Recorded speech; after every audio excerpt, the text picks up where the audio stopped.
ఒక్క నిమిషం, ఇప్పుడు మనం ఆ పేర్లు ఎంకరేజ్ చేయడం కూడా కరెక్ట్ కాదు. దయించి ఆ పేర్లు కట్ చేసేసేయండి.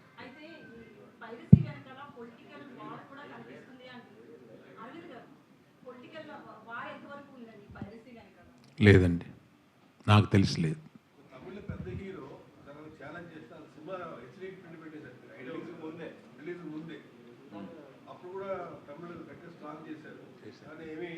యాక్చువల్గా పైరసీ మనకన్నా తమిళ్లో కూడా చాలా ఎక్కువ ఉందండి, చాలా ఎక్కువ ఉంది. సార్ అరవింద్ గారు ఇంకొక విషయం క్లియర్ చేయండి. మీరు అన్నట్టు ఫస్ట్ గేమ్ చేంజర్ స్టార్ట్ అయినప్పుడు ఒక రూమర్ ఒకటి స్టార్ట్ అయింది సోషల్ మీడియాలో. ఇలాంటి ప్రింట్లో ఇంత క్లారిటీ వచ్చిందంటే ఎడిటింగ్ రూమ్లో నుంచి బయట రావచ్చు అని కొంతమంది డౌట్లు చేశారు. అసలు ఎడిటింగ్ రూమ్లో నుంచి అవకాశం ఉందా?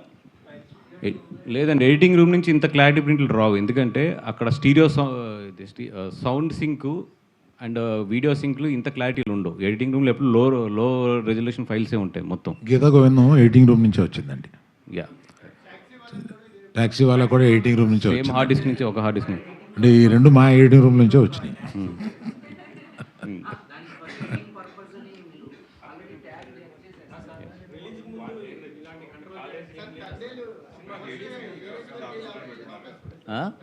అవునండి.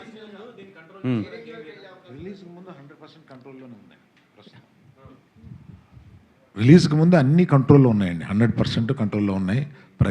ప్రతి ఎడిటింగ్ రూమ్కి 365 డేస్ 3 షిఫ్ట్స్ పెడుతున్నారండి. మా ఎడిటింగ్ రూమ్లో ఎప్పుడు సెక్యూరిటీ వాళ్ళు లోపలికి వెళ్ళేవాడు, బయటకు వచ్చేవాడు, ఇంక్లూడింగ్ మీ. నేను సైన్ చేసే లోపలికి వెళ్ళాలి. ఎడిటింగ్ రూమ్లో ఆపోజిట్ సైడ్ కెమెరా ఉంచుతాం, ఎవరన్నా జేబులో తీసి ఏదైనా చేస్తున్నారేమో అని.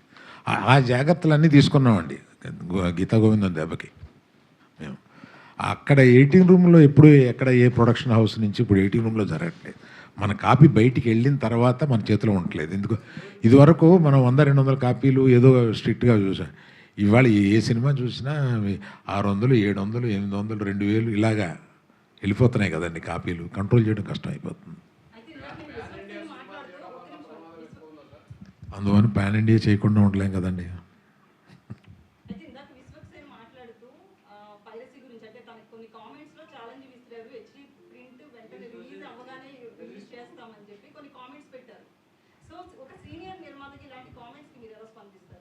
నేను చూడలేదండి.